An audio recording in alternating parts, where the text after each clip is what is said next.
Missed yesterday. I was busy, had something to do. So I actually got, actually, I didn't have something to do. What I did have was that I needed to do something before that, and I couldn't manage to do it. So I ended up having something to do, which is a bit different. That's why I missed it rather than scheduling it. So I had to call mom and tell her.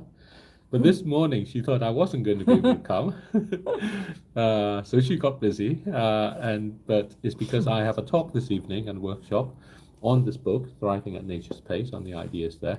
It's at the London Jesuit Centre. It's at 7 p.m. If anyone is in London and would like to come, then please do. London Jesuit Centre at 7 p.m. is at number 114 Mount Street. Is in Mayfair. Uh, but anyway, we're really glad to be here. I'm here with Mum reading my book, Thriving at Nature's Pace. It's about a new approach to climate change. And we're going to carry on with where we left off. This part, and we've been talking about how it's possible to think about investing with oil and gas and coal that's in the ground without digging them out. I think that's actually quite an interesting thing. And actually, maybe it's good to start by saying about which oil, gas, and coal that we can do that, because there's the stuff that we need to use every day. This morning I came here and I came by tube. I'm sure that it needed electricity, and that's probably generated still by gas in the UK. The majority of it in that way. And so I would have needed that to come here. Uh, and then, so we can't return those, not take them out. And then there is the stuff that we need for us to build the wind farms and solar farms so that we can actually change our electricity and our energy in that way, and even our materials that we use. And so we got to reserve those. We can't really just lock them away either. But that actually leaves a whole lot of other still to do, because we have like 50 years of oil and gas reserves and over 100 years of coal reserves that we know of. And if we think it's going to take us another 20, 30 years to go forward, that still leaves us a good chunk. And every year we discover a bit more as well. So that boundary between what I call the block Bs, the stuff that we need to build the transition we want, and the block Cs, which are the ones that we do want to return, is really about our choice. And it's the choice of what we need, what we actually want. Do we want to have more things, in which case we're going to have to push that boundary out further because we need more energy in order to have that? Or do we want to find out just how we can thrive, no matter how the situation is? And that's what this book is really about. And it says that actually we want to experiment with that. Then there are ways in which we can actually go along to the owners of the oil and gas and coal in these block Cs and says, how about joining together? We can invest into the things, into the future we want, and you can be our partner. We can put up our sweat capital or our money or whatever, but for that, we want to share the profits that we may make with you, as long as you also contribute something. And the things that you contribute is the ownership of those block Cs. And we'll talk about what we do with that ownership later. So here we are, thriving at Nature's Pace, and so I'll carry on reading from here. So the investor could, of course, have made the investment without buying the coal. The co-owner would then not be involved. The investor would be missing a partner who could provide useful resources. So this is about how we can actually be partners with the owners of these block Cs. The community would likely not engage until the investment is successful. This is the situation today. It makes it harder for everyone to envisage a future without coal. The co-owner can of course reject this offer. This would leave the company in a bit of a dilemma. It would be caught between providing dividends to its shareholders and needing the profits to diversify its business. Of course, this would also leave any conflict with the local community unresolved. It would therefore be a more costly choice.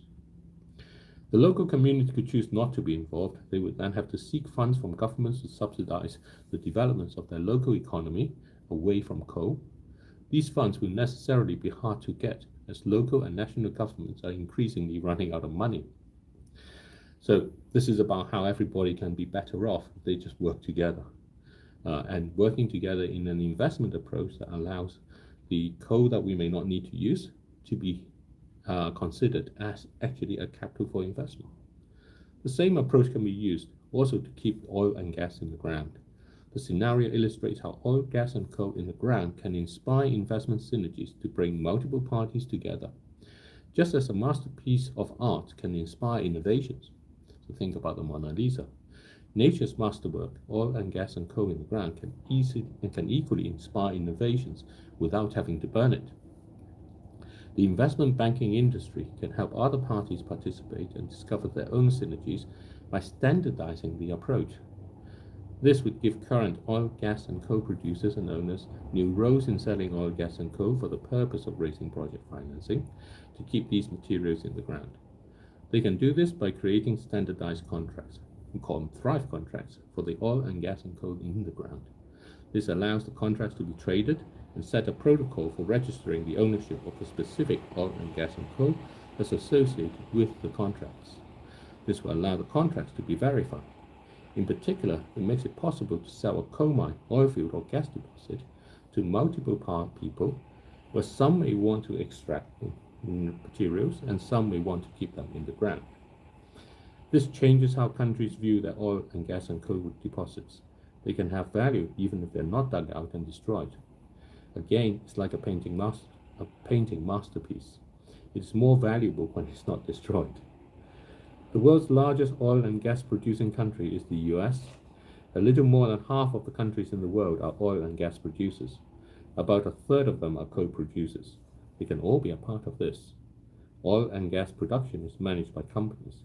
The largest of these companies by production are majority state-owned companies like Saudi Aramco, Rosneft, Kuwait Petroleum Company, and the National Iranian Oil Company, and they all rank amongst the top. Others like Exxon, Shell, and BP and Total Energies are generally better known. That's because they are listed public companies. They therefore sit in people's pensions and college funds and other investment portfolios.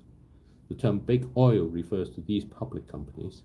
They are also strategically important because they are involved in all aspects of the industry. They pay for exploring for new deposits, they refine the oil and gas so that they can be used, and they sell petrol to car drivers at forecourts.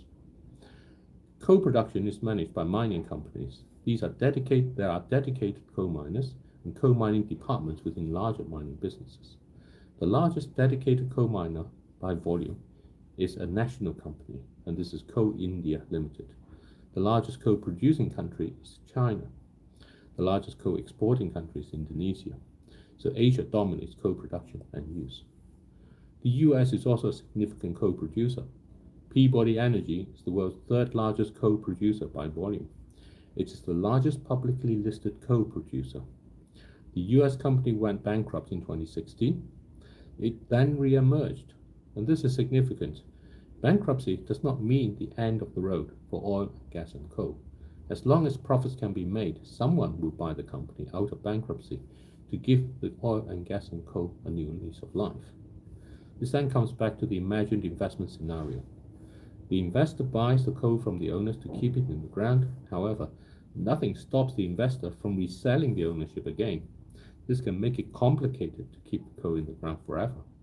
A simple and meaningful way to prevent this is to sell the Thrive contracts to nature.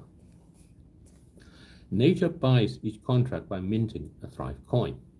This is nature's digital currency. It is a digital currency. Nature pays the seller with Thrive coins and takes the Thrive contracts out of the market so it cannot be sold again. This coin is paid to the investor in exchange for nature keeping the associated oil and gas and coal permanently in the ground. The coin is now nature's currency. It's minted by nature and paid by nature for keeping nature intact. It is a recognizable token for committing oil and gas and coal in the ground. It can be traded for cash or exchanged for goods and services. If the coin is valuable, people can buy Thrive contracts and sell them to nature in exchange for Thrive coins. This would create an alternative mechanism for people to raise funds for projects. It may work like this. An investor can set up a fund on the basis that she will use the money raised to develop a project with a commitment that part of the profits will go to buying Thrive contracts to sell to nature for Thrive coins. The Thrive coins can be paid together with other dividends to the investor. For example, small islanders may want to develop freshwater safeguarding technology. This approach will make sure that the profits from the technologies developed will help protect the small islanders by locking the oil and gas and coal in the ground. The investor can now have the benefit of knowing that she is not only helping small islanders adapt to climate change, but she's also directly preventing climate change from getting worse. That makes the fund unique and appealing. Investors, of course, own a variety of assets. This includes businesses that offer needed goods and services. They can influence the businesses they own to be willing to exchange the products they offer for Thrive coins. This can attract more customers and ensure that more money is spent with them. It also gives a direct value to the Thrive coins. This will allow communities to use the Thrive coins themselves to finance innovations they have. People, businesses, and communities now have the tools to make choices themselves. Investors can help facilitate. The world has over $150 trillion of investment money. This can bring this to expand the market for Thrive contracts. This would make the Thrive contracts ubiquitous. Anyone can use them for their own purpose. They can sell some Thrive contracts to nature to earn Thrive coins, and they can still keep others to guarantee their own supply of oil and gas and coal. Retailers can use them to help their customers earn Thrive coins and accept the coins as payments for goods. Anyone can be a part of this, buying Thrive contracts and converting them to Thrive coins. This is an emergent economics. It emerges because it arises without the need for policies. Instead, it comes from the natural interaction between people. Its value comes from the oil and gas and coal that's kept in the ground. Its pace is determined by how readily people feel they can commit. That makes it emergent economics at their pace, which is also nature's pace. So that's my book title, Thriving at Nature's Pace. So that's the end of chapter 3, and the next chapter is about the way forward. And we'll do that probably not tomorrow. Tend to keep Friday from doing this, or on the weekends. We go singing on Saturday with Mum. This great group in St. Thomas's Hospital for visually impaired people. It's called the VIP Singers at 10:30, Thomas's Hospital in London. So if you're visually impaired or you know someone who is, and they may like to just join a group that kind of like has conversations, sing good songs, has good cheer, we're always welcome. And so, Mum, what do you think? So they are investing in the coins. So they end up investing in the coins by going through the coal. So it's like you need to buy, it's a bit like when we go to the proms in London. If you want tickets for the last night of the proms, you have to buy tickets to the other proms before. So it's a bit like that. So it allows you to invest in the coins. And the way to do that is you actually partner with the owners of the coal. And these are the block Cs, the ones that we really don't want to use, so that we join together and the coins come about because we say we have a relationship with nature, and we say we offer you something in exchange for something we need. We need new currency. So those are the coins. Just like buying shares. So it's just like buying shares. And the coins can have different value and you can use them in different things. So it becomes just like buying shares. So whereas if you just bought a share of the coal, then you can't do anything with it unless you dug it out. But by exchanging it with nature for these coins, then you can do things with it because they're now coins that you can have. So it's a good way of thinking about it. So, okay, everybody, thank you for joining us. Yes, bye. Bye-bye. So tonight, as I said, I have a talk and workshop. This is the 22nd of January, just in case anybody comes to this later. But if you're interested, get in touch, and maybe I can do that for you too. And it's on my book, Thriving at Nature's Pace. It's about a new approach to climate change. And it's at the London Jesuit Centre, which is in Mount Street, number 114 Mount Street, in Mayfair. It's at 7 p.m. Okay, thank you. Bye-bye. Bye.